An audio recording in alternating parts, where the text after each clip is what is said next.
welcome to another exciting episode of Weekly Entertainment. I am your host, I am Rudy, and we're here for another exciting week. This is still celebrating the week of Halloween, and we got a lot of great stuff for you today. We have a awesome guest, one of my favorite people in the whole world, horror writer Chris Nadeau. So we're going to spend the entire show talking to him about his exciting projects. He's got some books coming out. He's got just a ton of stuff going on, and we're going to look at that. But yeah, here it is. The election's coming up in about it's just under 2 weeks now, I think. And we just had the final debate on Monday. It was very exciting. Of course, I tuned in for it. And yeah, I really thought Romney did a really good job this time. He carried himself with class, with dignity. He was graceful. You could actually picture him as being the president, being sworn in, and I think he's going to bring a lot of class to the White House if he's elected. I really do. And it's actually really important that people get out and vote. I can't stress that enough. Yeah, he carried himself with class. He laid out his policies, and it was just fantastic. And of course, Obama laid out his policy too, which was to bash Romney. I guess that's going to be his policy for the next 4 years. But anyways, he's come out with some new campaign slogans that started airing the very next day. Let's see, what are they? The ones he's adopted. You're going to start seeing these on bumper stickers too. The first one is "Your Ma." Okay, I guess that's going to work for him. "My dad can beat up your dad." Another one. I don't know if you've seen this one on TV, but it shows him covering his ears. "I can't hear you." And my favorite one is "I know you are, but what am I?" Okay. But, another thing that's coming up that goes with the elections, maybe it does, maybe not, is my favorite time of year is Halloween. That's actually coming up next week. Some of the top costumes this year is, of course, the Avengers. That's really hot, too. But the number one costume for men this year seems to be Magic Mike. Well, as a public service announcement, I just want to say, guys, you do not have the body to pull that off, okay? If I tried it, I'd probably be arrested, or people think I was dressing up as Chewbacca, okay? So just do me a favor, don't try it, okay? We have a great show for you tonight. We have super author Chris Nadeau, and after we come back, we're gonna see what he has going on. All right, well, stay tuned, and we'll be right back. Hello, and welcome to another exciting, adventurous episode of Weekly Entertainment. I am your host. I am Rudy, and it's my favorite. It's my favorite time of the year. The leaves are changing. The weather's getting nice and crisp. It's just wonderful, especially here in Michigan. But also, this season brings Halloween. And in the spirit of Halloween, which is my favorite holiday, of course, we have a special guest on the show today. What can I say? He's an amazing Michigan horror writer. His name is Mr. Chris Nadeau. Let's give him a big hand. Welcome to the show. Wow, the audience loves me. Yes. Well, tell us a little bit about yourself. I have become a horror writer. I've written other things as well. You've become a horror writer. So did you start writing other things? I did. Okay. Initially, I just basically ripped off the style of whoever I liked at the time before I really learned my own voice. Oh. Lots of action and adventure stories, attempts at science fiction, but I kind of gravitated into darker fiction probably within the last 10, 15 years or so. Oh, wow. So you've been doing this for quite a while now? I have. Okay. Yeah. Now, is that something you learned? Is that something you picked up? Or did you just start writing one day? According to my family, I was writing as a kid. I don't really remember that. My first conscious memory of writing, I was 9 years old, and I wrote a story about 5 people went down in a sewer and somehow merged into this horrible creature at the end of the story. And it kind of freaked out my teacher, but that was probably the seed that germinated the whole horror thing, even though I didn't come back to it. Interesting. But no, I wasn't one of those people who was 5 years old and said I'm a writer. It took me probably until I was about 17 before I really started to take it seriously. Okay. Now, what was your first published work? First published work was a story called Rosa, Rosa, Come Out of Your Room. It was about a guy who basically connects with this spirit after his wife leaves him, and they sort of make love, I guess, if you can make love with something that's not physical. But it becomes pretty clear to the reader. Okay, so am I, but yeah. I didn't really want to go into detail. Okay. They love each other supposedly, but the reader comes to the realization that she basically needs to throw him into what is called a room. Hell is filled with these empty rooms, basically, where people are imprisoned, and she basically needs somebody to take her place. Oh, and so she tricks him into doing that. That was the first story I just gave away the ending. Mm-hmm. And it's been reprinted already, so... Oh, has it? So if somebody wanted to go and read this, where would they find it? In one of two places. There's the Great Lakes Horror Writers Association, which I'm a member of. It was in their anthology first. And then most recently it was in another anthology through... I can't remember the name of the publisher. Okay. But it was a more recent republish. You could probably find it more easily through the Great Lakes Horror Writers. Okay, so this book was probably pretty well received then, and it gave you the confidence to start writing more, correct? Okay. Right. Good. What came after that now? The next memory I have of being published was a story in an anthology I actually have on the table here called Dark Deeds in History. Why don't you hold it up for us? Sure. Dark Deeds in History, let's see.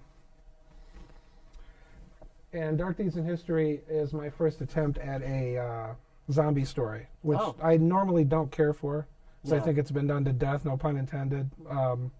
But I like the idea of taking sort of the Donner Party idea of cannibalism and retribution and something a little deeper. So that was the second story I remember publishing. Oh, great. Was that one well received? Yes. Okay. Yeah. So it seems like most of the things you write, you've been pretty successful with. Mostly. You haven't got any bad reviews or anything, or? I did have a negative review of a story in this one. Actually, just one negative review. The editor didn't agree with the review. This is called Triangulation Last Contact is the name of the anthology. It's an annual anthology. And my story is called The Party, and it's basically sort of a part of what I call my quantum trilogy. Quantum trilogy. And this person who's on death row has found a way to avoid actually dying by sliding into this pocket reality. And the critic basically dismissed it as something that we saw already in the 50s. I wasn't really aware of stories like that in the 50s, but that was a negative. Most of my reviews have been positive, though. Well, good. So what are some of your influences? Because I from what you've told me already, I see maybe a little bit of the Twilight Zone mixed in there, maybe a little Clive Barker. Absolutely. So yeah, I want you to tell us briefly about your influences. Not to sugarcoat it, but in the very beginning, I was obsessed with Mac Bolan novels, which are those monthly action-adventure, vigilante, super spy books that apparently are written by a team of writers. And that was when I was a teenager, and I kind of learned how to write an action sequence by reading those. As I got older, I lost interest in them, but that was sort of a formative thing. And then, of course, Stephen King came along, Clive Barker, who I actually prefer over King, but I like them both. And while in college, I was exposed to Kurt Vonnegut's Slaughterhouse-Five. And Slaughterhouse-Five taught me that you can take the mundane and elevate it to something that's actually interesting. It doesn't always have to be the exciting super soldier type of story. It can just be about a guy who went to the bathroom and had an epiphany while he was looking in the mirror. So that would be my primary influence. Over the years, Chuck Palahniuk, David Mitchell, whose book Cloud Atlas is being released as a movie. Writers like that, writers who take a risk and take sort of ordinary circumstances and turn them into something more interesting. That's what I find to be really relevant for me. So I take it you aren't a fan of the works of, say, Michael Bay? Honestly, I don't despise Michael Bay. I know it's popular to do that. Yeah. I do like the Bad Boys movies because they're harmless, stupid fun. Oh, I mean, I'm a big fan of his Transformers movies. I like the first one. Yeah, I love the first one. The second one, not so much. The third one was a little better. I had some casting issues with it, but it wasn't a bad movie to me. Well, it seems like today's audiences have a shorter attention span. They do. They want the car chases, they want the explosions. And so your books don't have that, or not normally. Okay.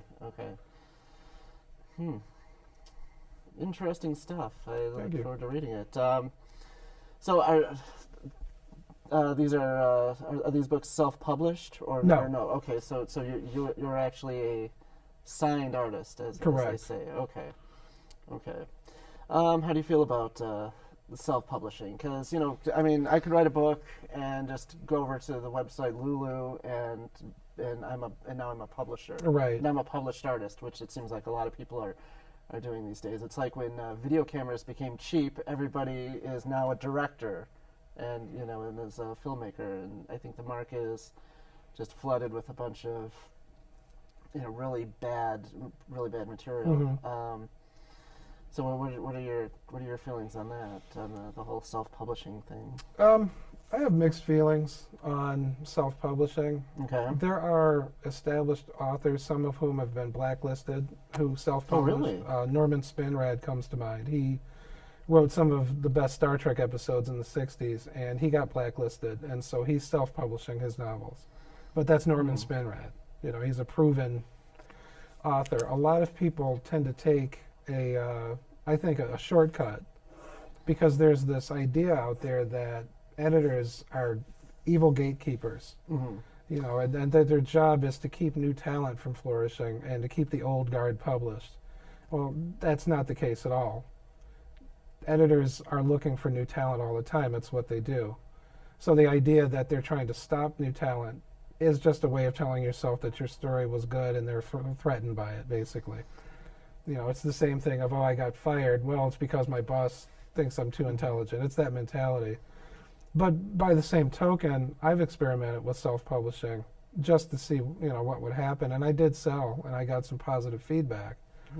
But it's not the same as being published. And I know there's a very strong movement led by a writer called J.A. Conrath, who just feel like self-publishing is the future.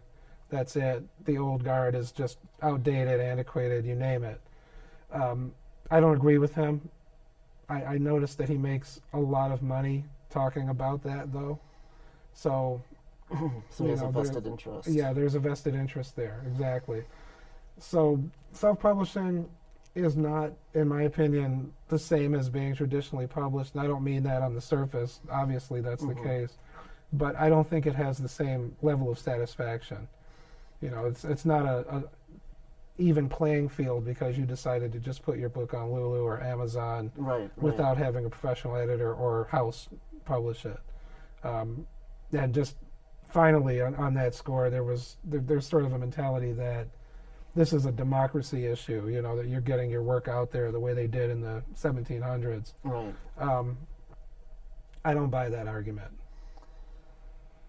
But then again, on the other hand, if you're going to self-publish your book, you don't have a editor looking over your shoulder, changing everything. That's right. Or going through with a pen and completely making your work completely unrecognizable. That's true. And turning it into their own vision, which I think you have a chance of losing your vision if you don't publish it yourself, because you're at the mercy of your editor. That's a valid point. I am of the opinion that any editor who changes your work to the point where it's no longer your vision isn't a very good editor. I mean, you can see grammar errors, spelling errors, but changing plot points or moving things around, it's no longer your vision. Right, and I've had that experience, actually. There's a website called the Horror Zine that I've had a couple stories published in, and actually am in their best of anthology for the year, Okay. and another one that's coming out next year. And Jeannie Rector, who is the editor of the Horror Zine, has bounced stories back to me and said, your story really begins on this page, or if you move this scene earlier, you're going to grab the reader faster. And this is short story stuff. It's very different from novel writing. And sometimes your vision is intact. It's just that you didn't put it in the right order. And a good editor is able to spot that and say, your story is good. It just needs to be kind of switched around. But if somebody is literally doing kind of the committee thing, Right. and saying, get rid of this, get rid of that, then you probably want to go elsewhere. Okay. Have you done any editing of other people's works? I have. As well? You have? Okay. Have you run into that kind of resistance? Where somebody would say, Not I didn't really. like what you did, I don't like where you're going with this. Not really, but I mean, it's Okay. any writer's right to say that. I mean, Sure, an editor sure. shouldn't be saying, well, then I'm done, basically, if you're not going to work with me. The editor's job is to say, here are my recommendations, take what you want. Now, if you don't follow any of them, I'm not going to publish it. You'll have to take it elsewhere. Right. But no, I haven't really run into that resistance. Okay, because I'm actually writing a book right now. Okay. It's on the kind of an expert on UFOs Mm-hmm. and aliens, and I'm kind of torn between do I find an editor, or do I? It's going to be self-published, Okay. of course, but it's just one of those things. Because I'm always wondering, is this good enough to publish? And should I get it edited? But we'll see what happens with that. Okay. Maybe I'll have you edit it. Sure. I'm glad to look at it. Okay, now you mentioned novels and short stories. Right. Now, does writing is writing a novel compared to a short story a different process? Very. Oh, it is. Okay, Yeah. because I was thinking, just write down your ideas, and if it happens to be a shorter story, then it could go in like a compilation so yeah. Tell us what the what actually goes into writing. I wouldn't classify myself as having been the best at short story writing until probably the last 5-6 years. And the reason is because my ideas were too grand. But I've kind of learned how to draw things in and capture moments as opposed to every moment. So when I sit down to write, depending on the situation, now at this point, because I'm getting published on a pretty regular basis, I often engineer my stories for certain things. So if somebody has an anthology about phobias, then I'm going to sit down and come up with an idea that matches that. And that's actually the theme of the next Great Lakes Horror Writers Association anthology that should be coming out soon. Okay. And a story in that. Do they have a website?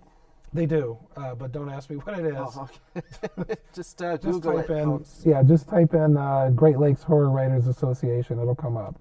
Okay. They are the only one. Okay. So does inspiration hit you, like, say, like, what inspires you, and how do you go from an idea to the paper? Like, it just seems like maybe you can let us know better. It seems like a really hard thing.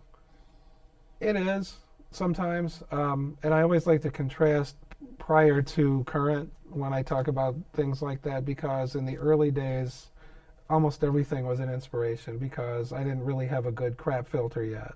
Okay.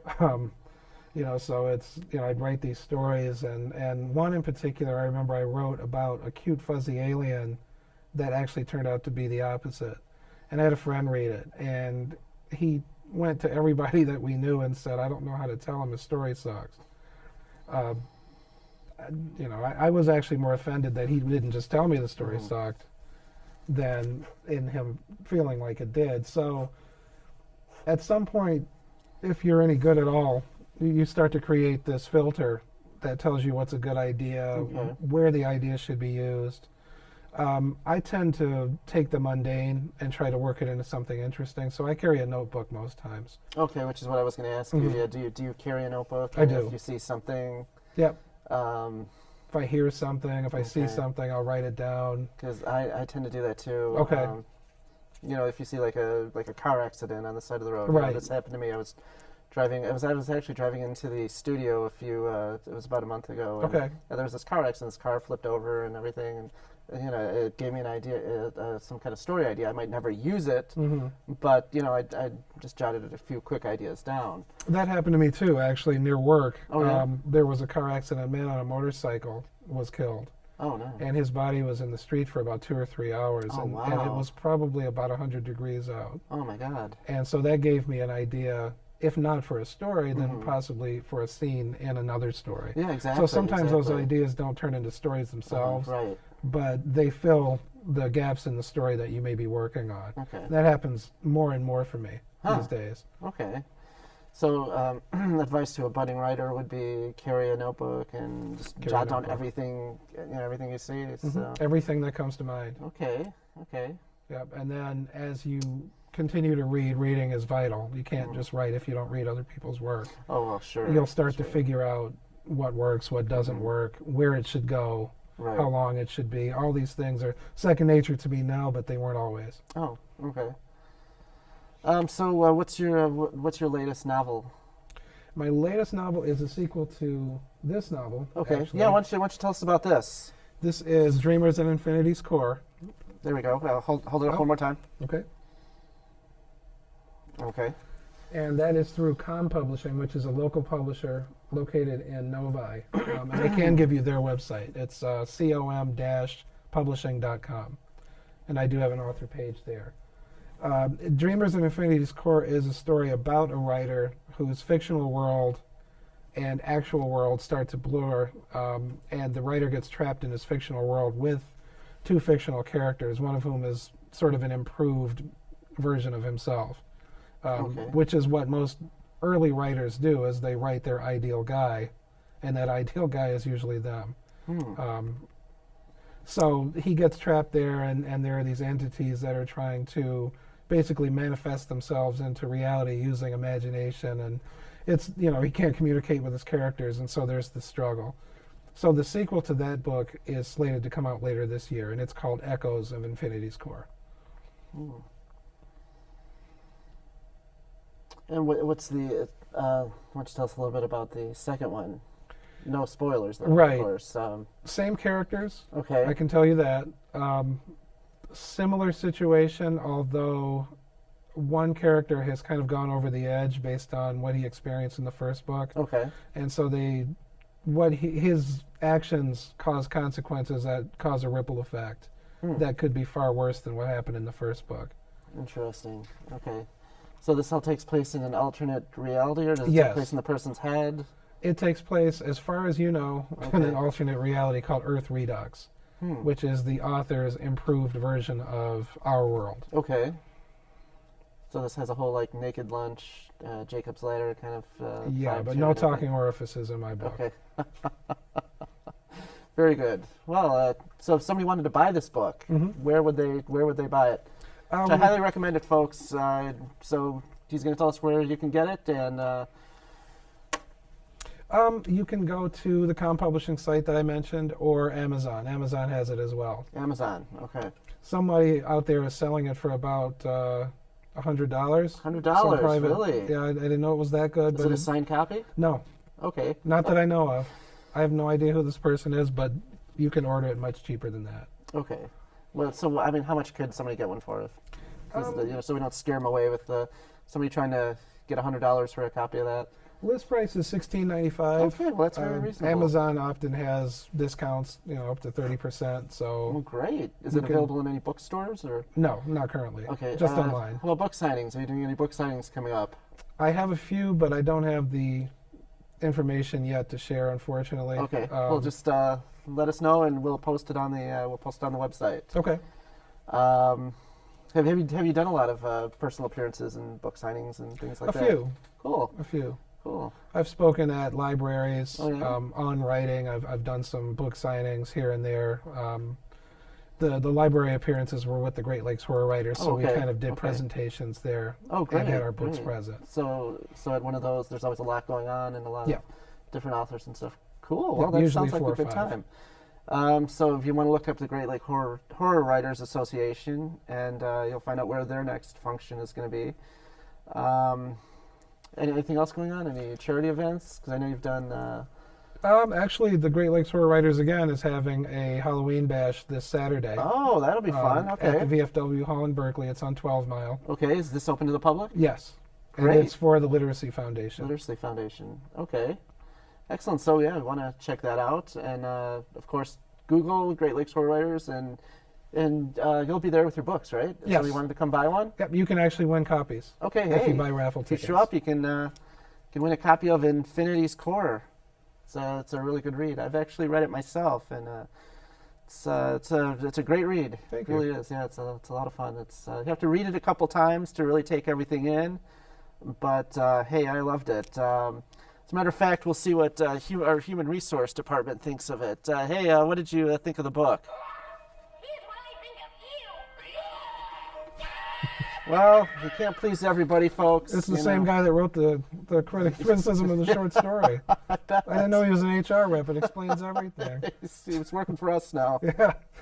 Okay, well, our time is unfortunately winding down. I mean, we could have did 2 shows with you. We'll have to have you back for. Sure. So, is there anything else you want to plug? I do have a film in the works right now. Film, hey. Based on a short story called Floorboards. Floorboards. That we okay. just storyboarded yesterday. So that's going to be filming probably in the next few weeks. It's going to be a short film. Okay. I'll have more details on that in the future. Well, hey, we'll have you back when that comes out, and you can Great. You can promote that. Maybe maybe you can bring clips and stuff like Okay. that. We can promote that. That'll be a blast. So, anything else you want to cover? I think we covered everything Okay. as of now. Your second book is going to be called what now? Echoes of Infinity's Core. Echoes of Infinity's Core. Right. Okay. And you'll be able to find that on Amazon.com, and you'll want to check that out. When is that supposed to be due out again? Should be out in November. November. Okay. Well, this has been a great show this week. I'd like to thank our author, Chris Nadeau. Thank you. Cool. And we look forward to reading more of your works. Real quick, in the last minute, what other books do you have there if we want to check them out? These are anthologies. Okay. I have the 2 of the Legends of the Monster Hunter series. I'm kind of. I'm in the 3rd one that's coming out as well. You can check those out. Those have many different authors in them. Okay, and all this is available through.